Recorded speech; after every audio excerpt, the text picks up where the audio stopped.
Hello and welcome to साखे physics guys. आज हम प्रॉब्लम सॉल्व करने वाले हैं आईई इरिडो से। तो काफ़ी इम्पोर्टेंट प्रॉब्लम्स है और जे डबल ई एडवांस में इस तरीके से मतलब इसी पैटर्न पे प्रॉब्लम्स आती है। तो मैं चाहूँगा कि आप इन प्रॉब्लम्स को अच्छी तरीके से समझें और इस तरीके की इसी पैटर्न पे प्रॉब्लम्स को आप सॉल्व करो। जो हमने अभी तक किया वो जस्ट एक वार्म अप था, एक तरीके का वार्म अप था। तो आप एक्चुअल रेस स्टार्ट हो गई है। तो अब हम यहाँ पे कुछ प्रॉब्लम स्टार्ट करने वाले हैं। तो let us get started with our first problem. तो प्रॉब्लम यहाँ पे स्क्रीन पे है मेरे।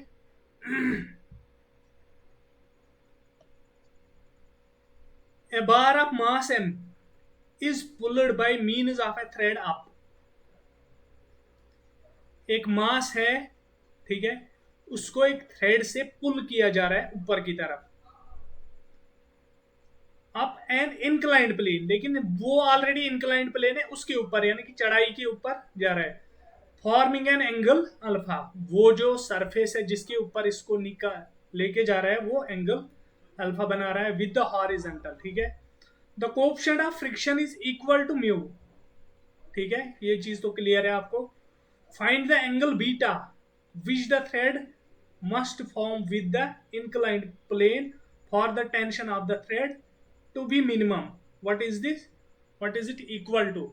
तो मैं यहाँ पे डायग्राम पहले बनाऊंगा, उसके थ्रू आप समझ जाएंगे। ठीक है, लेट अस यूज दिस।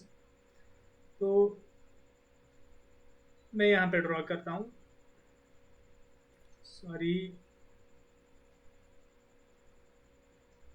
कौन सा वाला ज्यादा विजिबल रहेगा, आई गेस ये रहेगा। तो लेट अस सपोज ये हमारा हॉरिजॉन्टल है। ठीक है, अभी यहाँ पे हमें एक हॉरिजॉन्टल प्लेन है। ठीक है, और ये प्लेन जो है ये एंगल अल्फा बना रहा है किसके साथ, हॉरिजॉन्टल के साथ। ये चीज क्लियर है। अब लेट अस कंसिडर यहाँ पे एक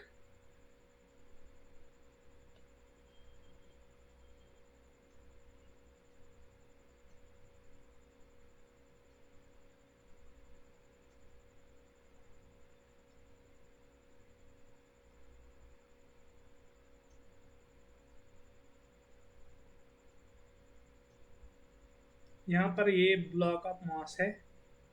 ठीक है, ये ब्लॉक ऑफ मास है। मैं यहाँ पे is it okay, just a moment. हाँ, तो क्वेश्चन में क्या बोला जा रहा है, बेसिकली हमें बोला जा रहा है कि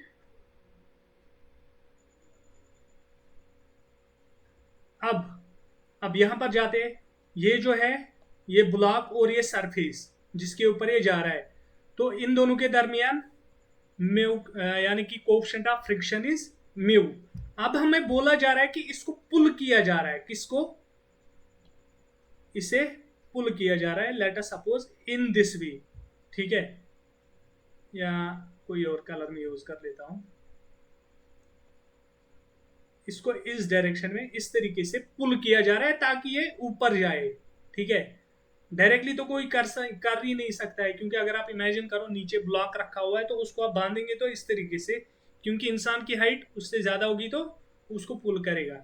ठीक है, तो ये सिनेरियो इस तरीके से है। अब ये जो है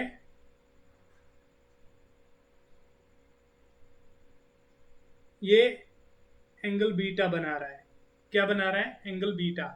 तो दैट मीन्स कि फोर्स एफ इस डायरेक्शन में लग रहा है। ठीक है, फोर्स एफ इस डायरेक्शन में लग रहा है। अब हमें क्या बोला जा रहा है, the coefficient of friction is equal to this, find the angle beta. एक तो हमें एंगल बीटा फाइंड आउट करना है कि ये कितना डिग्री होना चाहिए, for which the thread must form the inclined plane for the tension of the thread to be minimum, beta should be, beta हमें निकालना है for tension to be minimum in string. अब देखो क्या है यहां पर क्या होगा, अगर ये इस तरीके से खींच रहा है इस साइड में तो यहां पर टेंशन होगा, राइट, इस स्ट्रिंग में टेंशन होगा। अब पीछे के साइड में, इस वाले साइड में क्या होगा, यहां पर होगा एफ म्यू, वो अलोंग द सरफेस लगेगा, यानी कि फ्रिक्शनल फोर्स। मोशन चूंकि इस साइड में है, ठीक है, मोशन इस साइड में हो रही है। अब हम क्या करते हैं कि ये जो एफ है इसके दो कंपोनेंट्स निकल के आएंगे, एक इस साइड में, दूसरा इस साइड में। ये वाला जो होगा ये होगा एफ कॉस बीटा, ऊपर के साइड में क्या होगा, एफ साइन बीटा। अब थोड़ा सा और देख लेते हैं इक्वेशन। इसका जो मास है वो किस तरीके से किस साइड में लाई करेगा, वो एग्जैक्टली नीचे की तरफ mg। अब रिएक्शन जो है वो इस साइड में होगा r। अब r को बैलेंस करने वाला क्या रहेगा यहां पर, ये देखो, ये अल्फा है तो दिस मीन्स ये भी अल्फा है, तो ये क्या बनेगा फिर, ये बनेगा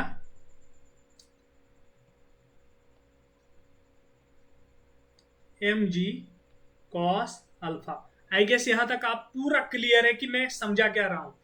mg cos अल्फा है तो इस साइड में इसका क्या कंपोनेंट होगा फिर, लेट अस मेक इट, हाँ इसी पे डाल देते हैं, तो mg sin alpha.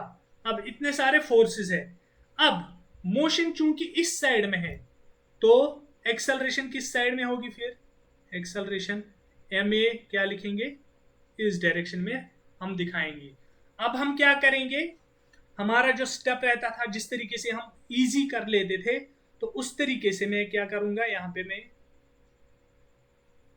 Let me use this, ये रहा मेरा। अब हम किस साइड में कौन सा फोर्स है उनको यहां पे दिखाते हैं, जो रिजॉल्व फोर्स है जो हमें जरूरत है। ऊपर की तरफ क्या है, आर है, और क्या है, एफ साइन बीटा, ठीक है। नीचे की तरफ क्या है, एम जी कॉस अल्फा, ठीक है। और क्या है हमारे पास है इस साइड में क्या है, हमें एफ कॉस बीटा, ठीक है। अब इस साइड में क्या है, इस साइड में हमें एफ म्यू, और क्या है, एम जी साइन अल्फा, ठीक है। और क्या है हमें, एम ए। तो यहां पे बस इतना ही है, ये क्वेश्चन इतना ही है। तो हम क्या लिख सकते हैं फिर, हम लिखेंगे R plus F sine beta is equal to M G cos alpha. ये हमारा इक्वेशन नंबर फर्स्ट रहा। अब हम जाएंगे इस साइड में, हॉरिजॉन्टल साइड में, हम लिखेंगे F cos beta is equal to F mu plus M ji sine alpha plus M A. तो ये हमारा इक्वेशन नंबर 2 आ गया, ठीक है। तो अब हम यहां पे इसके बाद क्या करते हैं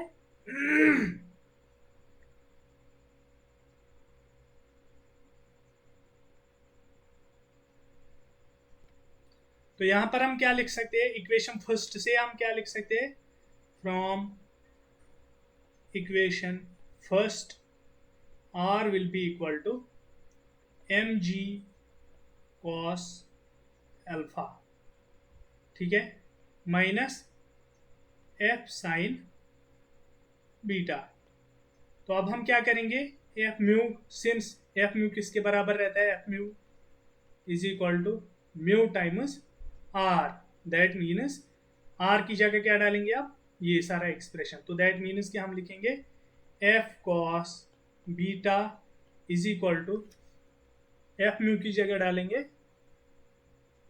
म्यू इंटू एम जी cos alpha minus F sine beta.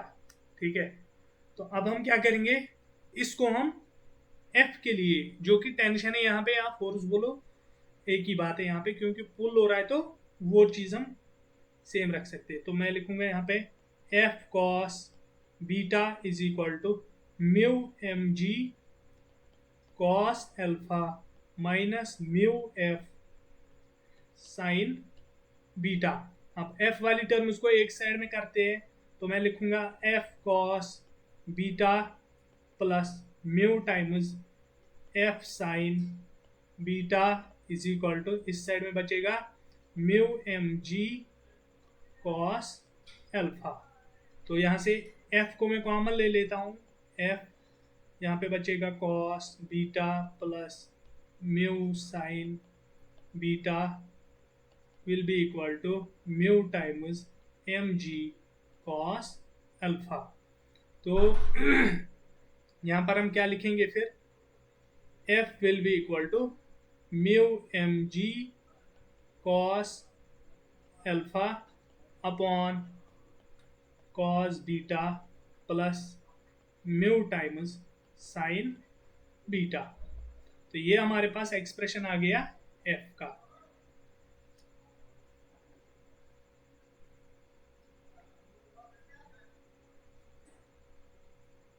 ठीक है, तो now for F to be minimum, minimum होने के लिए, so which implies D by D beta, क्योंकि अल्फा यहां पे हम कंसिडर करके चलते हैं कि जो अल्फा है दैट इज कांस्टेंट, एक स्लांटेड है, तो दैट मीन चेंज कौन सा हो रहा है, बीटा हो रहा है, तो विथ रेस्पेक्ट टू बीटा हम लेंगे is equal to 0, which implies D by D beta of mu M ji cos alpha upon cos beta plus mu sine beta. तो अगर आपको पता होगा कि we know that D by D X one upon X की क्या differentiation होती है, -1 अपॉन एक्स स्क्वायर। तो यहाँ पे एक्स की जगह क्या है, हमें cos beta plus mu sine beta. तो क्या हमें बनेगा, यहाँ पे हम लिखेंगे फिर म्यू माइनस, इस तरीके से लिखते हैं, let us make it mu M जी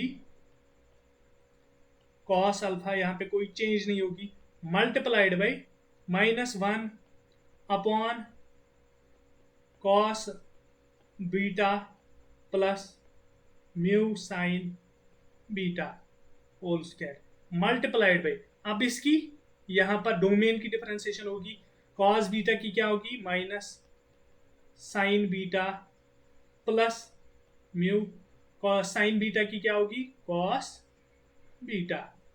तो हमें क्या आएगा यहाँ पे, और इक्वल टू 0 है, सो हम लिखेंगे mu minus mu M ji cos alpha into mu cos beta minus sine beta upon cos beta plus mu sine beta whole square is equal to 0।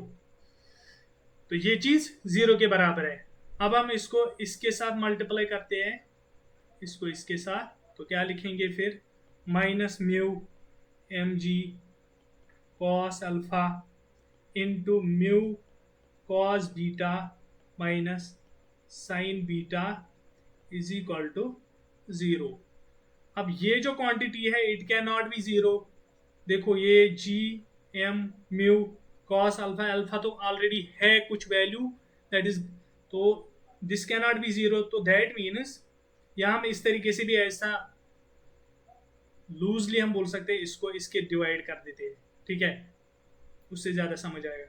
तो लिखेंगे हम mu cos beta minus sine beta is equal to zero.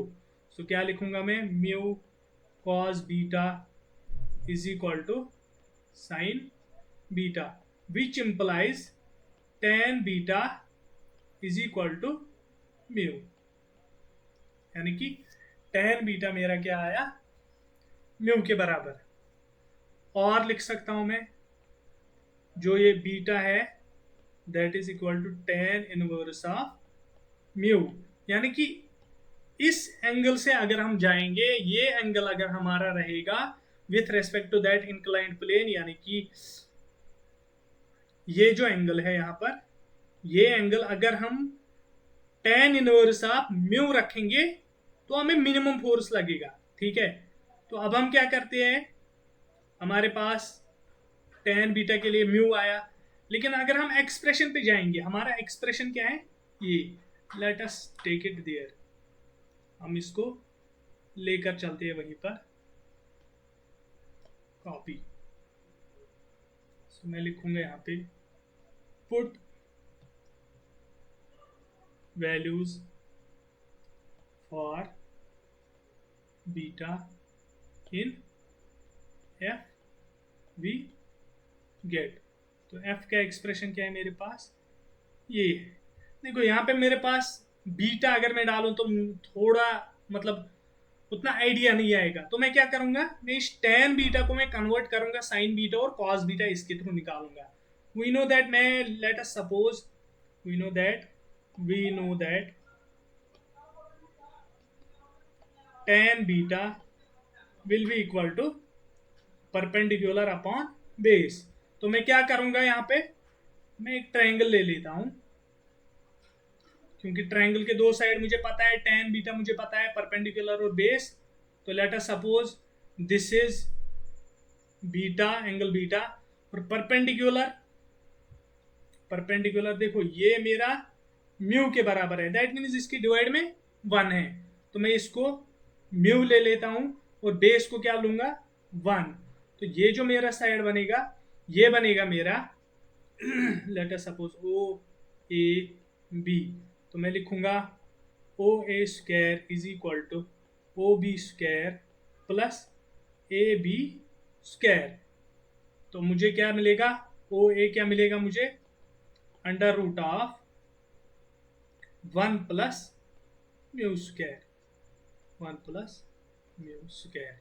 सो अब मुझे triangle के तीनों side आ गई, तो मैं क्या क्या निकाल सकता हूं, साइन बीटा भी निकाल सकता हूं, कॉस बीटा भी। सो साइन बीटा लिख सकता हूं मैं, sine beta will be equal to perpendicular upon hypotenuse, यानी कि mu upon under root of one plus mu square, ठीक है। तो cos beta similarly cos beta will be equal to one upon under root of one plus mu square.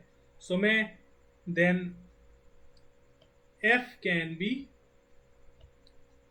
Written as, अब हम put करते हैं sine beta और cos beta F में, तो हमें क्या मिलेगा, मैं लिखूंगा फिर F will be equal to mu M ji cos alpha, mu M ji cos alpha divided by cos beta की जगह क्या डालूंगा मैं, one upon under root of one minus mu square plus mu times sine beta, sine beta की जगह क्या डालूंगा मैं, mu upon under root of one plus mu square.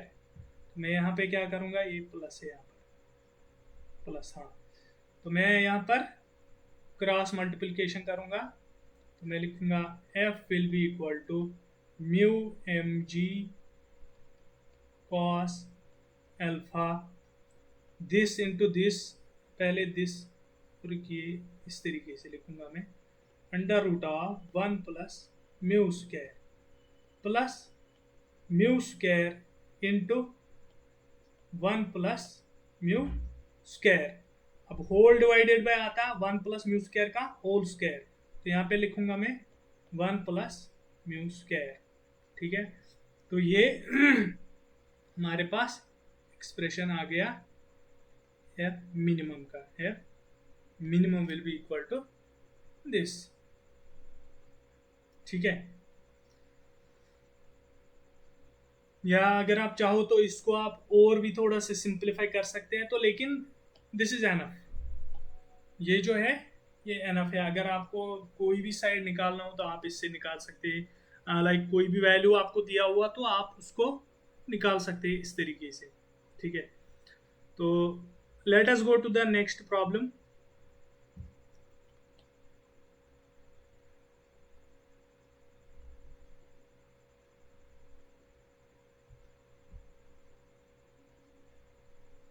ये हमारा प्रॉब्लम नंबर 2।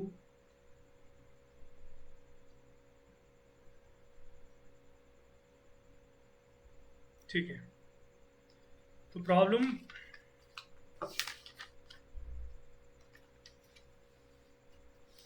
यहां पर है हमारे।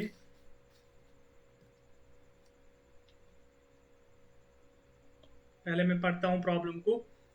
ए horizontal plane with the friction with the coefficient of friction mu supports two bodies। ठीक है, यानी कि एक प्लेन है, उसके ऊपर दो बॉडीज है और कोएफिशिएंट ऑफ फ्रिक्शन क्या है, म्यू।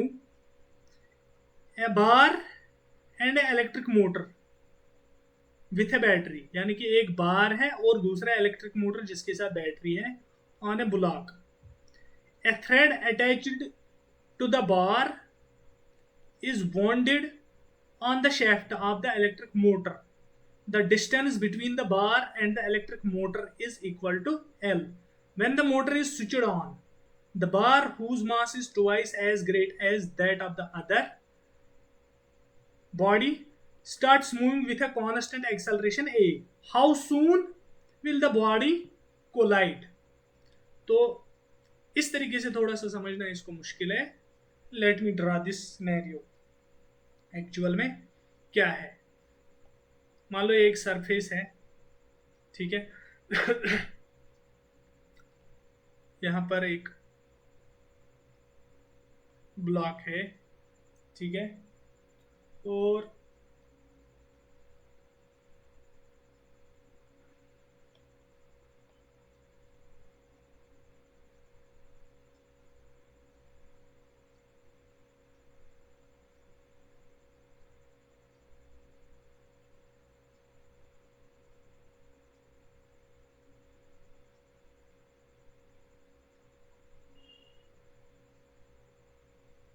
ठीक है, तो देखो इसके ऊपर एक मोटर है। ठीक है, अब मोटर का ये जो है इसके स्ट्रिंग इसके साथ जुड़ा हुआ है। ठीक है, अब क्या होगा, यहां पर ये जो मोटर घूमेगा इस तरीके से। ठीक है, तो ये जो लेंथ है ये इसके इर्द गिर्द ऐसे कम होती जाएगी और ये बॉडी जो है इस साइड में मूव करना स्टार्ट करेगी। तो दोनों फ्री टू मूव है।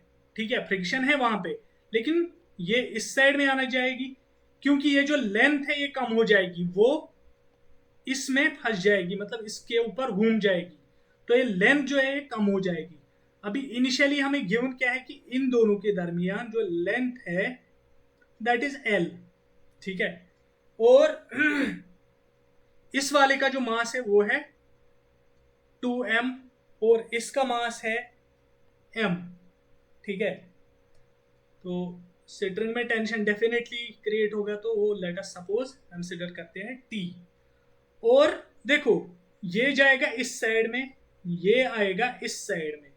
ठीक है, तो let us consider acceleration of this a, इसकी कंसिडर करते हैं a डैश। ठीक है, तो अब हम क्या करते हैं इस पे, let me do it now. आपको आई होप कि आपको क्वेश्चन समझ में आ गया, ठीक है। यहां पे आप पूछा क्या जा रहा है, and the motor is how soon the body will collide, यानी कि टाइम हमें पता करना है कि कितने टाइम के बाद ये कोलाइड करेंगी, क्योंकि जब ये लाइन पूरा पूरा पूरा ये खत्म हो जाएगा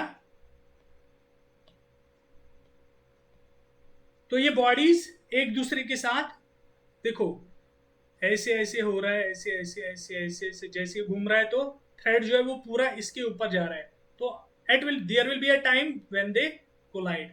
तो सेम क्वेश्चन वही पूछ रहा है कि टाइम कितना लगेगा इसको कोलाइड होने में। हम क्या करेंगे यहाँ पे, लेट अस स्टार्ट। पहले हम इनके फ्री बॉडी डायग्राम्स के थ्रू देखेंगे किस पे क्या हो रहा है, ठीक है। बॉडी 1 के ऊपर अगर हम जाएंगे, लेट अस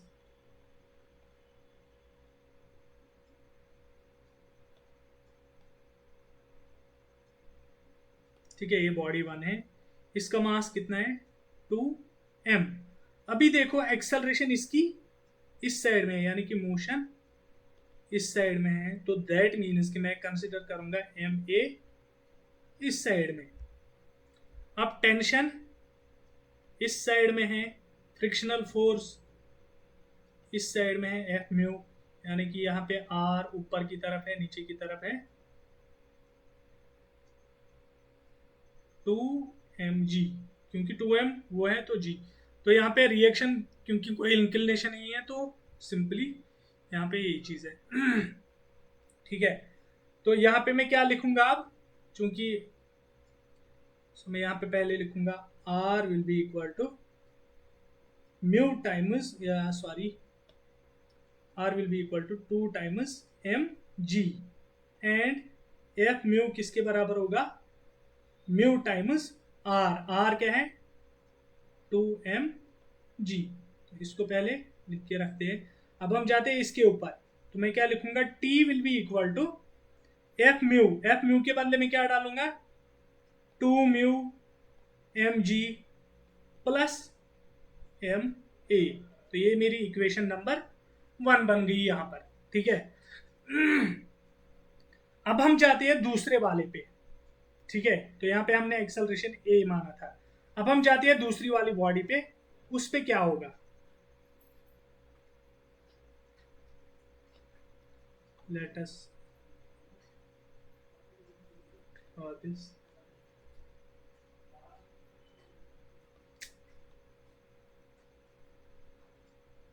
तो ये दूसरा वाला बॉडी है, इसका मास है m, तो यानी कि नीचे की तरफ होगा mg, ऊपर की तरफ होगा r। टेंशन किस साइड में होगा, इस साइड में, और ये मूव किस साइड में करेगा, इस साइड में a डैश होगा, तो दैट मीन्स हम m a डैश इस साइड में लेंगे, ठीक है। और फ्रिक्शनल फोर्स किस साइड में होगा, यहां पर होगा एफ म्यू इस साइड में, ठीक है। Let us separate them. तो यहां पे क्या होगा, r will be equal to mg, which implies F mu किसके बराबर होगा, म्यू टाइम्स mg। अब हम क्या लिखेंगे, t will be equal to F mu के बदले क्या डालूंगा मैं, mu mg plus m a dash. तो let us suppose this is equation number 2।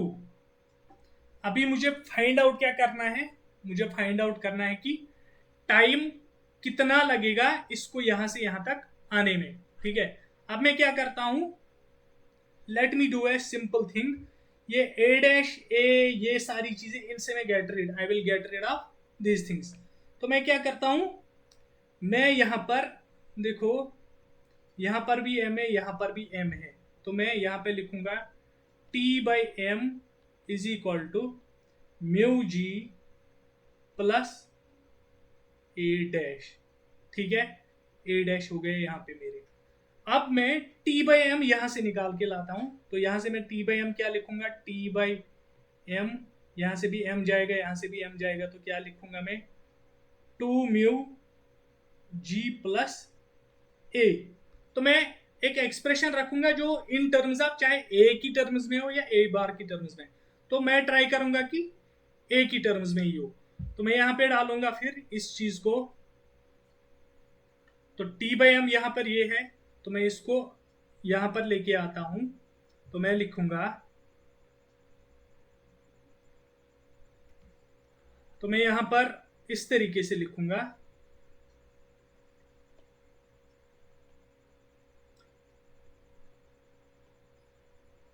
A bar will be equal to T by M minus mu g. Now मैं T by M यहां पे लेके आता हूं, तो मैं क्या लिखूंगा फिर, a bar will be equal to T by M के बदले क्या डालूंगा मैं, 2 म्यू जी प्लस ए हो गया, इसके बदले माइनस म्यू जी। तो ए डैश कितना आएगा मेरा, 2 म्यू जी माइनस ये हो गया म्यू जी प्लस हो गया ए। तो यानी कि जो ए डैश है वो किसके बराबर है, म्यू जी प्लस ए।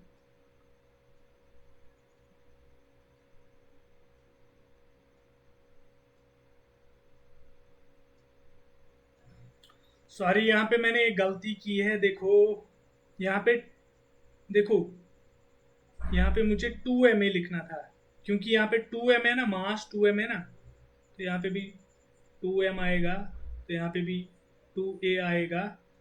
तो कहाँ पर अब हम ये डाल रहे हैं इसकी जगह, तो 2m plus 2a this mu g plus 2a, ठीक है। तो ये हमारा एक्सप्रेशन आ गया ए डैश का। Now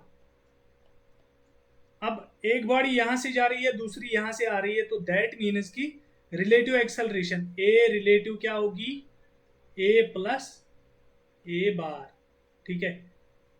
so which implies a relative will be equal to, a क्या है हमारा, ए सिंपली लिखेंगे, ए बार कितना है 2a plus mu g. So a r will be equal to 3a plus mu g. तो हमारे पास आ गई है रिलेटिव एक्सेलरेशन। नाउ डिस्टेंस कितना है, distance is equal to L, इन दोनों के दरमियान डिस्टेंस एल है। तो हमारे पास एक इक्वेशन है s is equal to u t plus half a t square, जिसमें हम ए डाल सकते हैं, एस डाल सकते हैं, टी डाल सकते हैं वगैरह वगैरह, तो टी निकाल सकते हैं। तो सिंस पहले बॉडीज रेस्ट में थी, तो दैट मीन्स कि u इज इक्वल टू 0, तो दैट मीन्स ये पार्ट 0 बन जाता है।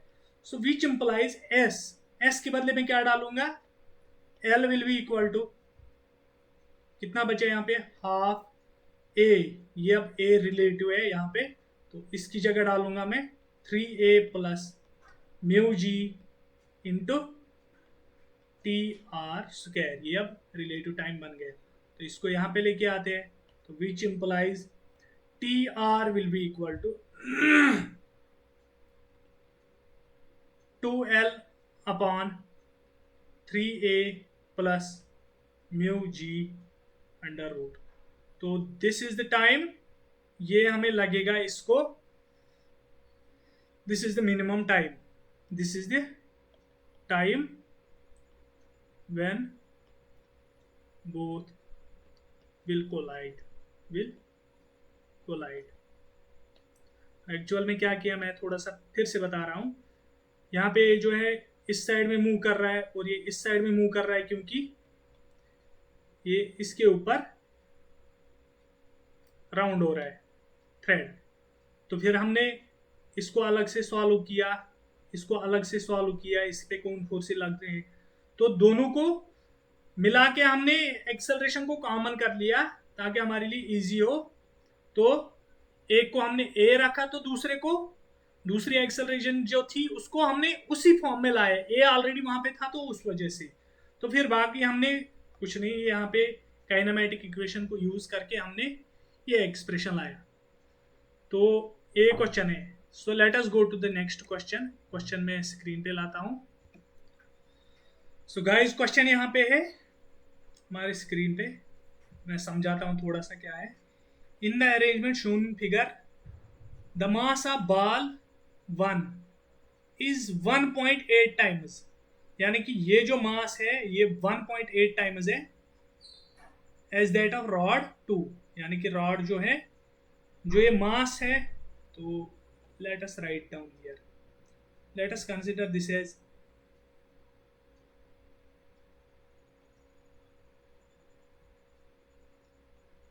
m1 और इसको मैं कंसीडर करता हूं m2, तो मैं क्या लिखूंगा, m1 is equal to 1.8 times m2, ठीक है।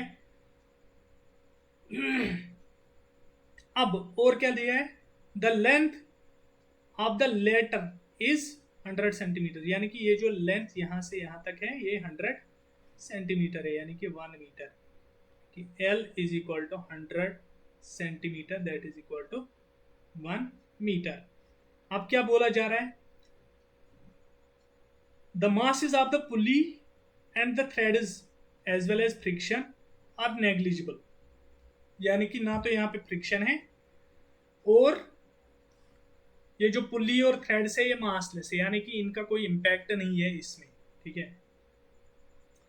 The ball is set on the same level as the lower end of the rod, यानी कि इस तरीके से मैं अगर लाइन ड्रॉ करूं, ये सेम जगह पे है, यानी कि एक ही ओरिएंटेशन, एक ही लेवल पे है। इसके बाद क्या बोला जा रहा है, एंड देन रिलीज्ड, फिर इसके बाद इसको रिलीज किया जा रहा है। How soon the ball be opposite the upper end of the rod, यानी कि ये बॉल यहां तक कब पहुंचेंगी, वो टाइम पीरियड हमें बताना है कि वो टाइम कितना होगा और कितना टाइम इसको लगेगा वहां तक, ठीक है। तो हम यहां पे किस तरीके से स्टार्ट करेंगे, पहली चीज देखो, यहां पे मैं आपको बताना चाहूंगा, अगर हम लेट अस सपोज एक कॉमन एग्जांपल, एक फैमिलियर एग्जांपल लेते हैं, ठीक है। मान लो एक बाप है, ठीक है, और ये बेटा है, और बेटे के कुछ एक्सपेंसेस है लाइक दिस और दिस, तो मतलब कुछ एक्सपेंसेस है, लेकिन इस बेटे को पैसे कौन दे रहा है, बाप दे रहा है। तो बाप के कुछ एक्सपेंसेस है अपने, यहाँ पे मान लो ये बाप के एक्सपेंसेस है, और ये बाप के ऊपर बेटे के एक्सपेंसेस है, बेटे के ऊपर क्या एक्सपेंसेस है ये। तो इसका मतलब है कि बाप के ऊपर दो एक्सपेंसेस है, एक तो इसके अपने एक्सपेंसेस है, दूसरे अपने बेटे की। तो अब टेक्निकल टर्म्स में कैसे समझेंगे, ये जो वाला इसके साथ जो स्ट्रिंग्स अटैच्ड है, इनमें क्या होगा, यहां पर जो है, let us use this one, यहां पर टेंशन T होगा, ठीक है, यहां पर भी टेंशन T होगा जो इसके साथ अटैच्ड है। अब जो इसके साथ अटैच्ड है उसके साथ होगा 2T, ये आप समझ रहे हैं कि बाप के ऊपर वो लोड भी है जो उसका बेटा खर्च कर रहा है, और अपना जो वो खुद खर्च कर रहा है। दूसरा चीज ये देखो, ये जब ऊपर जाएगा, ठीक है, तो दैट मीन्स कि ये नीचे आएगा, इसमें एक तो वो डिस्प्लेसमेंट आएगा इक्विवेलेंट टू दिस, दूसरा क्या होगा कि ये जो लेंथ है ये रोटेट करेगा वो भी, यानी कि डबल डिस्प्लेसमेंट इसमें आएगी। यानी कि अगर मैं मोर प्रिसाइजली लिखूंगा तो इसमें एक्सेलरेशन क्या होगी, अगर हम इस तरीके से लेंगे, A1 क्या होगा A, यानी कि A1 का एक्सेलरेशन A होगा, लेकिन A2 का एक्सेलरेशन क्या होगा, A2 will be equal to twice A, यानी कि दो बार जितना वो ऊपर जा रहा है उससे ज्यादा एक्सेलरेशन, क्योंकि यहां पे ये भी कंट्रीब्यूट कर रहा है इसमें। एक तो ये इसकी वजह से नीचे आ रहा है, ठीक है, दूसरा ये भी इसको कंट्रीब्यूट कर रहा है, ये रोटेट कर रहा है ये लेंथ भी, तो दैट मीन्स कि ये दुगना नीचे जा रहा है या डबल एक्सेलरेशन इसमें आ रही है। तो हम क्या लिख सकते हैं अब अगर हम इसकी फ्री बॉडी डायग्राम ड्रॉ करेंगे तो let us do one thing. मैं यहाँ पे क्या करूंगा, late us suppose this is ball, ठीक है, ये बॉल है, इसके ऊपर क्या क्या फोर्सेस अप्लाई होंगे, नीचे की तरफ M1G, ऊपर की तरफ क्या होगा, टेंशन यानी कि 2T। चूंकि मोशन इस साइड में है मोशन, तो दैट मीन्स कि MA में नीचे की साइड में लूंगा M1 इंटू A, ठीक है। और कुछ फोर्स है यहां पर,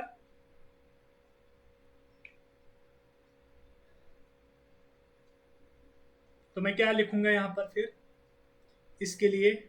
और दूसरा केस यहां पे साइड बाय साइड दोनों को लेके चलते हैं। अब रॉड जो है,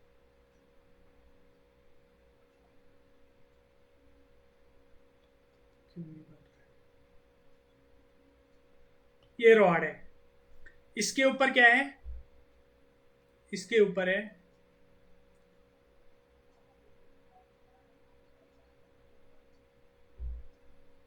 हाँ M1, इसके ऊपर क्या है M2 इंटू जी। चूंकि मोशन इसकी किस साइड में है, नीचे के साइड में मोशन, तो दैट मीन्स कि दूसरा इसका क्या है, सॉरी, टेंशन ऊपर की तरफ है, तो मोशन अगर मैं नीचे की तरफ ले रहा हूं, लॉजिक अगर याद होगा तो M2A2 में ऊपर की साइड में लूंगा। और कुछ है यहां पर नहीं, सिंस मैं क्या लिखूंगा, since M1 is equal to, let us suppose this is M2 is equal to M, तो मैं लिखूंगा 1.8 M। तो यहां पर लिखूंगा मैं M2 is equal to M, और A2 इज इक्वल टू कितना है 2A, और A1 कितना है A। तो अब डायरेक्टली हम यहाँ पे यूज करते हैं, तो मैं लिखूंगा ऊपर के साइड में 2T है, तो मैं लिखूंगा 2T is equal to M1G plus M1A1, ये इसके लिए। दूसरा इसके लिए क्या लिखूंगा मैं, T plus M2A2 is equal to M2G। अब हम M2A1A2 के एक्सप्रेशन यहाँ पे डाल देते हैं। तो क्या लिखूंगा मैं, 2T will be equal to M1 के बदले क्या डालूंगा मैं 1.8 M into G plus M1 के बदले 1.8 M A1 के बदले A। तो ये बन गई मेरी एक इक्वेशन नंबर 1। अब दूसरा इसके साइड में क्या है, T will be equal to M2 किसके बराबर है, A2 किसके बराबर है 2A। तो मैं लिखूंगा 2A is equal to M2 कितना है M, और ये हो गया G। तो ये मेरी इक्वेशन नंबर 2 है। तो मुझे क्या निकालना है सेम तरीके से जिस तरीके से मैंने पिछली बार निकाला, यहां पर भी उसी तरीके से मैं निकाल देता हूं।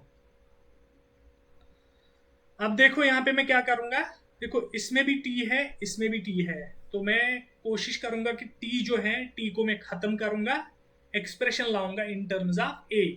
तो जैसे फिर लास्ट वाले क्वेश्चन में यूज किया था उसी तरीके से। सो मैं क्या करूंगा, T, सॉरी यहां पर है T प्लस, ठीक है। तो मैं लिखूंगा, मैं करूंगा put equation 2 in 1 we get, क्या लिखेंगे फिर 2, T के बदले में ये एक्सप्रेशन डालूंगा, यानी कि यहां से मैं लिख सकता हूं T will be equal to mg minus 2ma, तो मैं लिखूंगा mg माइनस 2ma हो गया ये 2t is equal to 1.8 mg plus 1.8 ma। तो अब मैं क्या करूंगा, ए वाली टर्म्स को एक साइड में लाऊंगा, बाकी टर्म्स को दूसरी साइड में। तो मैं यहाँ पे लिखूंगा 2mg minus 4ma is equal to 1.8 mg plus 1.8 ma। तो यहाँ पे a है, यहाँ पे, तो मैं इसको यहाँ लेके आता हूँ, इसको यहाँ लेके आता हूँ। तो मैं क्या लिखूंगा, 2mg माइनस दिस, ये हो गया 0.2 mg इज इक्वल टू, ये जब इस साइड में जाएगा तो ये प्लस हो जाएगा, तो कितना बनेगा 4 प्लस 1 यानी कि 5.8 ma। अब m और m कैंसल आउट करते हैं, तो which implies a will be equal to 0.2g upon 5.8, so which implies a will be equal to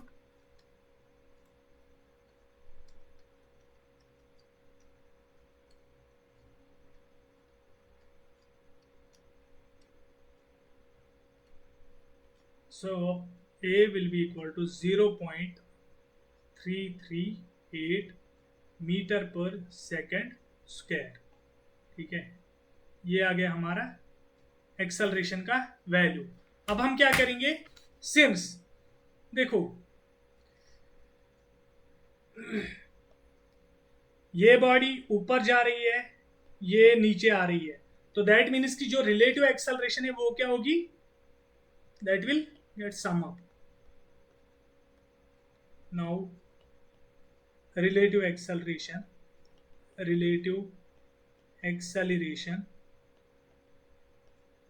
is AR will be equal to A1 plus A2। तो A1 क्या है हमारा, A1 is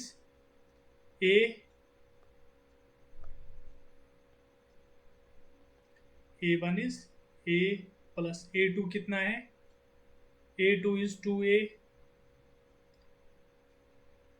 यानी कि AR will be 3 times A। अब इसमें हम ये डालेंगे तो ये हमारा बनेगा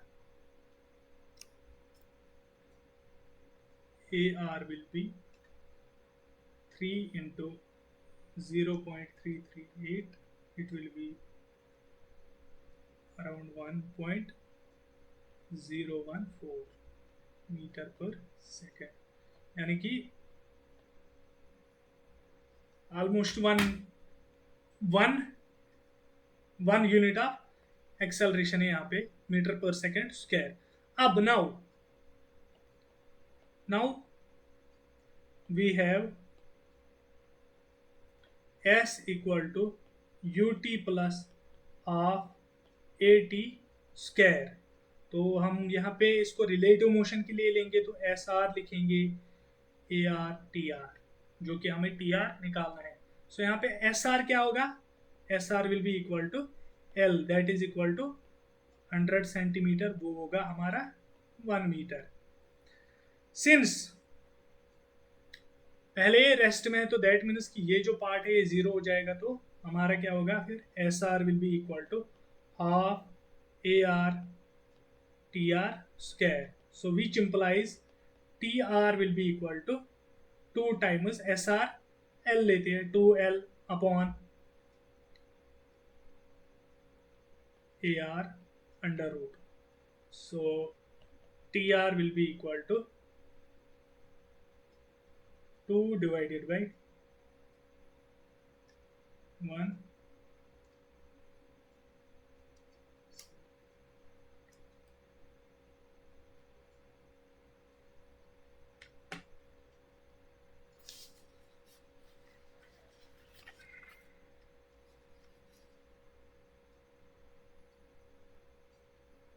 TR will be 1.189 seconds, यानी कि क्वेश्चन में हमें बोला था कि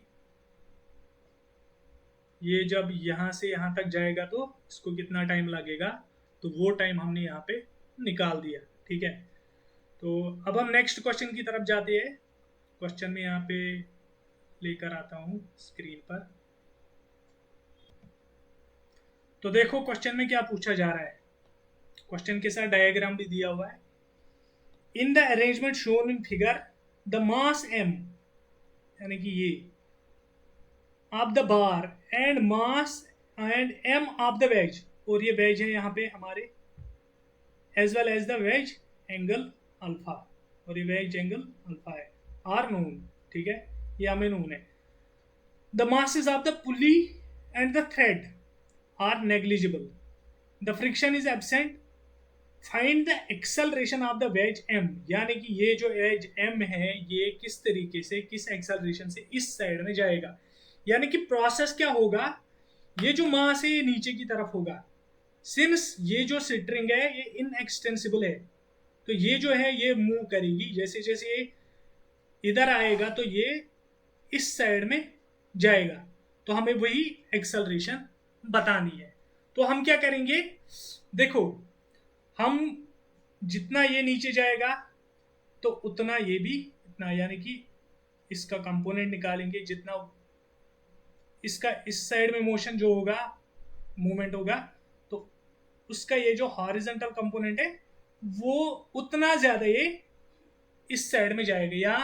या लेट अस सपोज हम इसका ये वाला एक्सेलरेशन जब हम निकालेंगे कि ये नीचे कितना जाएगा, एक्सेलरेशन निकाली a, तो फिर ये जो एक्सेलरेशन होगी, late us suppose this is alpha, तो ये होगी a cos अल्फा, तो वही इसकी एक्सेलरेशन होगी, तो वही हमें निकालना है। तो उस तरीके से let us do one thing, हम इसका पहले फ्री बॉडी डायग्राम ड्रॉ करते हैं किस तरीके से। सपोज ये सरफेस है, या इसको थोड़ा सा नीचे बना दीजिए। ठीक है, और ये है इंक्लाइंड सरफेस जो एंगल अल्फा बना रहा है। ठीक है, अभी मान लो मास यहाँ पर है, तो इसका कंपोनेंट नीचे जाएगा वेट, यानी कि mg, स्मॉल mg। ठीक है, एग्जैक्टली ऊपर की तरफ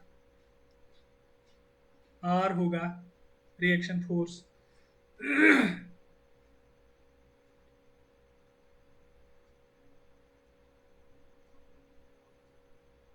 तो देखो यहाँ पर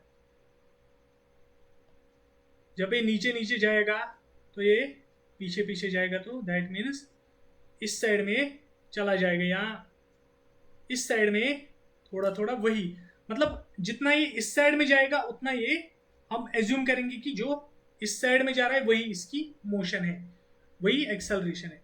तो यहाँ पे हम क्या लिखेंगे, तो एक्सेलरेशन किस डायरेक्शन में होगी, acceleration, so motion is in this direction, तो दैट मीन्स कि हम एम ए इस डायरेक्शन में लेंगे। ठीक है, अब यहाँ पे फिर से देखो स्ट्रिंग है तो टेंशन होगा, तो यानी कि यहाँ पर इस डायरेक्शन में टेंशन होगा। ठीक है, अब आर जो है इसको कौन बैलेंस करेगा, आर को यहाँ पे बैलेंस करने वाला है, ये भी अल्फा है, तो ये होगा mg cos अल्फा। तो इस साइड में कौन सा कंपोनेंट होगा, mg sin अल्फा, और ऊपर की तरफ let me see whether friction is considered और नॉट। फ्रिक्शन इज एब्सेंट, तो फ्रिक्शन वाला फोर्स हमें नहीं लेना है, हमें फ्रिक्शन के बारे में केयर नहीं करना है। अब हमें क्या फाइंड आउट करना है कि एक्सेलरेशन क्या है। तो हम क्या करेंगे, हम लिखेंगे पहले यहाँ पर, तो let me do one thing,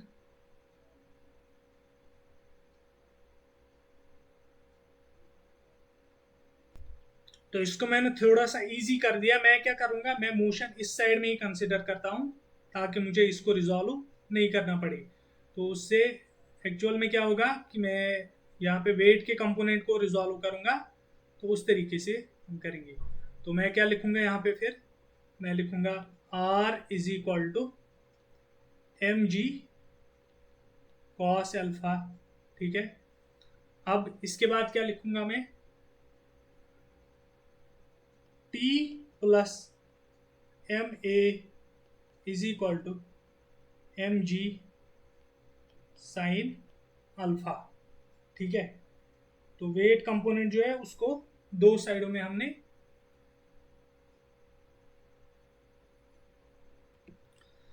so guys इस क्वेश्चन में थोड़ा प्रॉब्लम आ रहा है, तो अभी थोड़ा लेट भी हो रहा है, तो विल कंटिन्यू टुमारो। सो अभी तक जो क्वेश्चंस किए आई होप कि उनमें कोई कन्फ्यूजन नहीं हुआ होगा। इसमें थोड़ा सा प्रॉब्लम आ रहा है, तो मैं उसको सॉर्ट आउट करूंगा, तो कल we will continue this problem. So with this we will end this lecture here. Thank you.